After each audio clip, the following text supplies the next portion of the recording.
Assalamualaikum warahmatullahi wabarakatuh. Selamat pagi.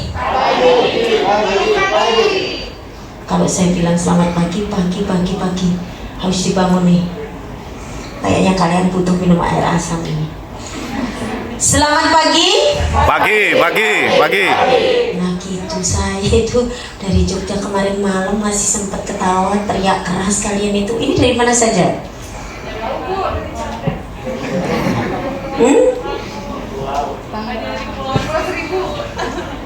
Kepulauan Seribu.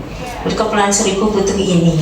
Oke, selamat pagi kalian semua yang tidak bisa kami sebutkan satu persatu. Pertama-tama marilah kita panjatkan puji syukur kehadirat Allah Subhanahu wa taala, di mana pada kesempatan kali ini saya bisa bertatap muka, bersilaturahmi ke panjenengan semua. Semoga nanti apa sedikit yang kita belajar bersama kali ini bisa memberikan manfaat dan mampu merubah mindset kalian bahwa kalian hari ini ditugaskan untuk menjadi seorang agen of change ke depan di daerah masing-masing, yang tentunya ini membutuhkan sebuah keikhlasan hati, keyakinan, sehingga nanti menguatkan kalian untuk selalu menapak jalan ke depan, karena tidak mudah.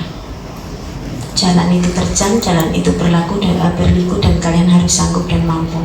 Karena kalau bicara lingkungan itu tidak semudah bicara yang lain. Apalagi ini tadi sustainable life, untuk keberlangsungan hidup itu tidak mudah gitu. Dan ini tentu bagaimana kita mampu menjadi makhluk-makhluk penyeimbang lingkungan yang luar biasa. Apalagi pagi ini istimewa ya, banyak komunitas-komunitas lingkungan yang hadir, ini menakjubkan sekali. Selamat datang bagi yang baru rawuh. Dan ini nanti mohon izin kami berikan sedikit motivasi dulu, karena soal air hujan bukan soal paham atau mengerti. Selalu saya sampaikan bahwa ini dibutuhkan sebuah keyakinan. Kalau kita melihat beberapa isu tentang bagaimana krisis air ini nggak main-main nih. Bahkan ada kajian riset kemarin saya webinar dengan kalau di sini ada kan saya lupa, sebuah komunitas di sini saya sering diajak webinar di sini sama Ayu Ketaman, yang satu komunitas apa itu saya lupa itu ya, ada ya.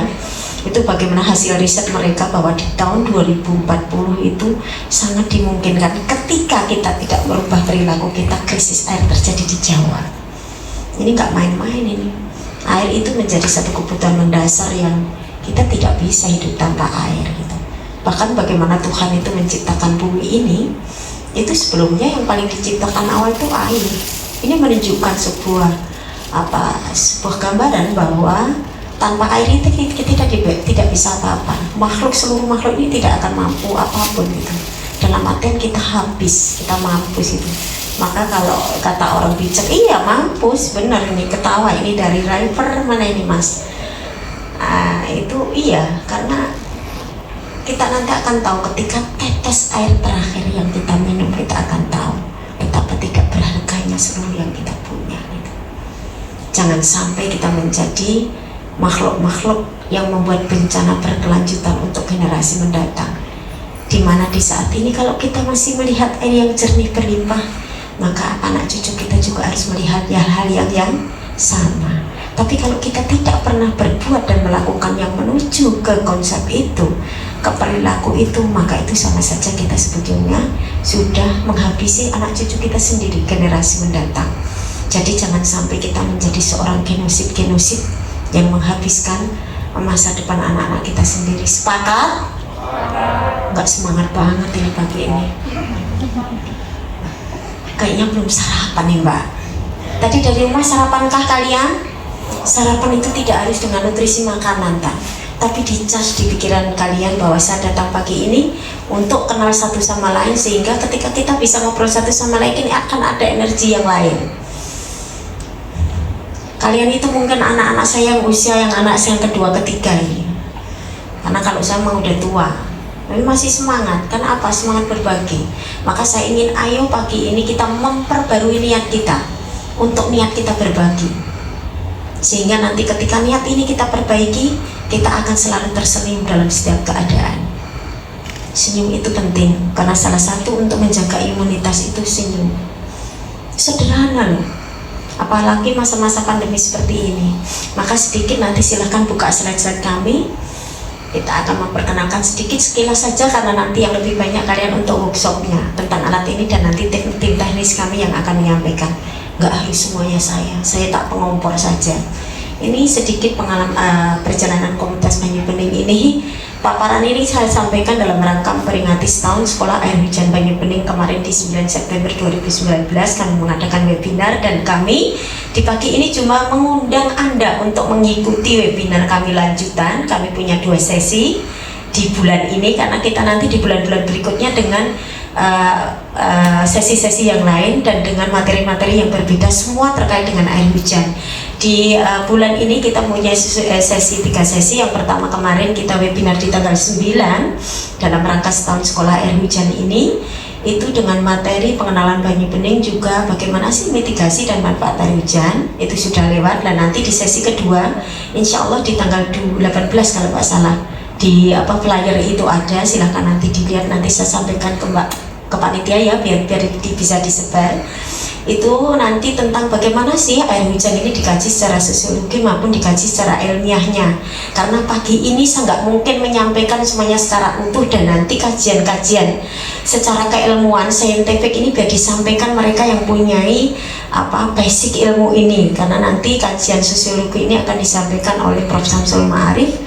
Beliau satu-satunya ahli profesor ahli sosiologi Indonesia yang kebetulan di Banyu Bening beliau sebagai penasihat kami. Kemudian yang kedua nanti akan disampaikan bagaimana sih kajian ilmiahnya air hujan ini, yang akan disampaikan oleh Dr.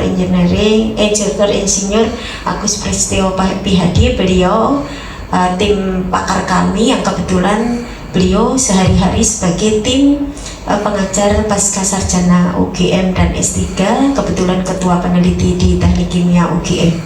Itu tim-tim pakar kami. Nanti silahkan kalau banyak bicara tentang saintifiknya Anda mengikuti webinar kami. Kemudian di sesi ketiga akan ada workshop online tentang bagaimana sih pembuatan instalasi pemanen air hujannya maupun pembuatan tentang elektrolisis air ini. Silahkan mengikuti webinar-webinar kami. Nanti di sesi-sesi berikutnya di kajian-kajian kami tentang air hujan ini, dan termasuk salah satunya sumbangsih kami kepada negara ini di masa pandemi ini. Kami melakukan kajian-kajian juga bagaimana sih air hujan ini terkait untuk mengatasi COVID-19 ini, dan itu kemarin kita ajukan ke Kemendikbud dan kita mendapatkan penghargaan di sana, termasuk salah satu upaya yang bisa dilakukan oleh setiap masyarakat di Indonesia ini dalam rangka menghadapi masa-masa pandemi ini. Dan ini terkait sekali bagaimana sih sebetulnya efektifnya air ini untuk bisa kita gunakan dalam kehidupan sehari-hari yang menyangkut banyak faktor.